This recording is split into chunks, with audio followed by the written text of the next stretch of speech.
Então, vamos fazer a atividade proposta em relação às vírgulas. Vamos lá. Próximas. Eu coloquei todas as regras que existem na gramática tradicional, então são muitas mesmo, para vocês terem segurança para utilizarem a regra 1, regra 2 ou regra 3 e para vocês observarem a correspondência entre a regra que eu trago para vocês e a regra que a gramática trabalha. Suas opiniões que eram brilhantes interessavam a todos. Então, suas opiniões que eram brilhantes é o quê? Um termo? Tcharam, explicativo. Se é termo explicativo, então regra 1, 2 ou 3? Regra número 2. E qual que é a explicação que a gramática traz? Separar orações subordinadas, adjetivas e explicativas. Vejam, eu passo a regra para vocês indistintamente. Eu não vou distinguir se é período simples ou se é período composto, porque as mesmas regras que se aplicam ao período simples se aplicam ao período composto também. Então, da mesma forma que a vírgula é utilizada para indicar termos explicativos, palavras explicativas, eu posso utilizá-la também para indicar orações explicativas. A segunda frase é a mesma coisa. Embora estivesse no interior, conhecia toda a cidade. Então, quando eu digo embora estivesse no interior, eu tenho uma oração adverbial, né, que indica uma concessão. Então, ela deveria vir no final, depois da oração principal. Eu inverti a oração principal com a oração adverbial, eu vou precisar marcar por vírgula. Embora estivesse no interior, vírgula para marcar a inversão. Então, regra número 1, regra que marca a inversão dos termos sintáticos ou deslocamento dos termos sintáticos. Indicar inversão de orações subordinadas adverbiais. Ora, se eu já tenho uma regra que indica a inversão dos advérbios, é a mesma que vai indicar a inversão das orações adverbiais, tá bom? Agora, uma pergunta muito importante. Quando eu digo, eu sonhei que tinha passado no concurso, se eu escrever que tinha passado no concurso, eu sonhei, eu vou poder separar por vírgula? Não vou. Por quê? Eu sonhei que tinha passado no concurso. Entre o eu sonhei e o que tinha passado, a gente tem uma relação de oração principal e de oração objetiva direta. As orações substantivas, objetiva direta, objetiva indireta, predicativa, completiva nominal, etc., elas não podem ser separadas por vírgula, porque elas sempre mantêm um vínculo sintático e hierárquico, mesmo se você invertê-las. Agora, sonhei ontem que tinha passado no concurso, então o ontem eu vou ter que marcar com vírgula, porque sonhei que tinha passado no concurso ontem. Eu tirei o ontem lá do final da frase e trouxe para o meio dela. Eu tirei a palavra, o adjunto adverbial, do lugar a que ele pertence, que é o final da frase, e eu coloquei no meio da oração, tá bom? Então, tomem cuidado, porque as orações subordinadas substantivas não são separadas por vírgula. As orações subordinadas adverbiais serão separadas por vírgula se estiverem deslocadas. Se elas estiverem na forma corrente, né, na forma direta, a vírgula ela é facultativa. Da mesma forma que a vírgula pode ser facultativa se você tiver um advérbio no lugar correto dele, tá bom? Às vezes você quer dar ênfase, né? Eu chorei muito ontem à noite, né? Então, quando você quer dar uma ênfase àquele advérbio, você acaba o deslocando ou então colocando esse advérbio entre vírgulas. A próxima. As ofensas, disse ela, foram graves. Então, as ofensas foram graves, disse ela, é uma explicação, é uma interferência. Voltando aos outros pontos, disse ela é um daqueles termos que poderia vir entre travessões, mas não poderia vir entre parênteses, porque disse ela se refere à palavra ofensas diretamente. Ok?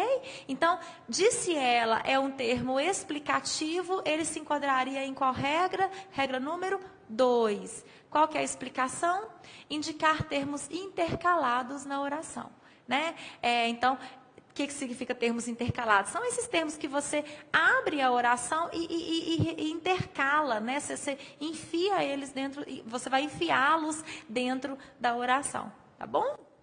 Bom, Então, eu quis mostrar para vocês como que, se vocês tiverem muito claro, veja, isso é muito importante, se vocês tiverem claramente na cabeça de vocês que as vírgulas servem para indicar inversões, indicar termos intercalados, termos explicativos. Se vocês conseguirem ler a frase inteira sem aquele elemento que está entre vírgulas, por exemplo, né? Ou quando elas indicam termos repetidos ou elípticos, você vai sempre precisar usar a vírgula, tá bom? Se você conhece as regras de uso de vírgula, você sabe quando você não deve utilizar. Então, é desnecessário a gente decorar, a gente ficar decorando todas as regras de uso de vírgula. Então, agora, eu trouxe para vocês uma frase, que é uma frase que a gente recebe pela internet, que aparece demais, mas que é uma frase que vai mostrar como que a pontuação correta, ela deixa a frase clara, e como que ela não tem absolutamente nada a ver com a respiração. Às vezes, quando a gente usa a respiração para resolver uma frase como essa, por exemplo, a gente não consegue, a gente fica perdido, a gente não vai conseguir nenhum lugar em que a pontuação entre claramente. Então, vamos ver, eu vou colocar essa frase aqui, vou dar um tempinho para vocês pensarem qual que seria a pontuação correta presente nessa frase para que ela deixe de ser ambígua, ou pelo menos para que ela faça sentido. Então, a frase é assim: Maria toma banho porque sua mãe disse ela pegue a toalha. Então, essa frase é uma frase que pode ser pontuada como para que ela faça sentido. Então, vou dar 3 segundos para vocês conseguirem achar a resposta, hein? 1, 2, 3. Ok? Tcharam! Maria toma banho porque sua mãe, disse ela, pegue a toalha. Então, quando a gente lê a primeira frase, a gente pensa que o sua está relacionado à mãe. Então, a gente não consegue fazer a tal pausa no lugar correto. Maria toma banho porque sua mãe, a gente diz. Disse ela, pegue a toalha. Então, a gente não consegue encontrar uma forma correta de pontuar esta frase. Então, quando a gente pensa, Maria toma banho porque sua, do verbo suar, mãe, disse ela, pegue a toalha. Então, eu vou usar o ponto final para finalizar. Voltando aí a nossa primeiro ponto que a gente viu hoje. Eu vou usar o ponto final para finalizar a ideia presente no primeiro período, e depois eu vou usar disse ela entre vírgulas para indicar o termo intercalado, para explicar que foi a Maria que disse aquilo à sua mãe, tá certo? Bom, então é isso. As últimas dicas que eu posso dar para vocês em relação à pontuação nas questões de pontuação, não fiquem presos só às vírgulas, tomem cuidado com os usos dos outros pontos também. É muito comum, como eu disse no início da nossa aula, vocês encontrarem questões sobre reticências, questões sobre o uso dos 2 pontos, do travessão e dos parênteses, e a gente ficar ali preso no uso das vírgulas e acabar perdendo um tempo enorme na hora da prova fazendo esse tipo de questão. Segunda dica, tomem cuidado com aquelas questões relacionadas à semântica. Então, às vezes a questão é sobre pontuação, mas não sobre se aquele ponto está correto ou não. Nessa questão que eu falei com vocês sobre aspas, a pergunta era, em qual alternativa a justificativa das aspas é diferente das demais?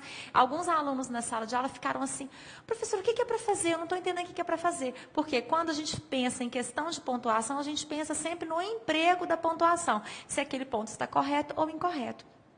Então, comecem a analisar as questões, se de fato elas são sobre a correção da pontuação ou se elas são sobre a pontuação ligada à semântica, à justificativa no uso da pontuação. E o último tipo de questão sobre pontuação são essas de substituição. Até que ponto você pode substituir os parênteses pelas vírgulas, os travessões pelas vírgulas e pelos parênteses, né? Os 2 pontos pelo travessão. Tá? Fiquem atentos a isso também. Então, quando vocês estiverem diante de uma questão de pontuação, antes de começar, que a aluna adora, desesperadamente vai lá, deixa eu ver qual que é a questão correta. Antes de fazerem isso, analisem atentamente o enunciado para saberem o que a instituição quer de você na hora de responder aquela questão. Tá bom? Bom estudo para vocês, espero que vocês tenham gostado. Um beijo enorme e boa sorte.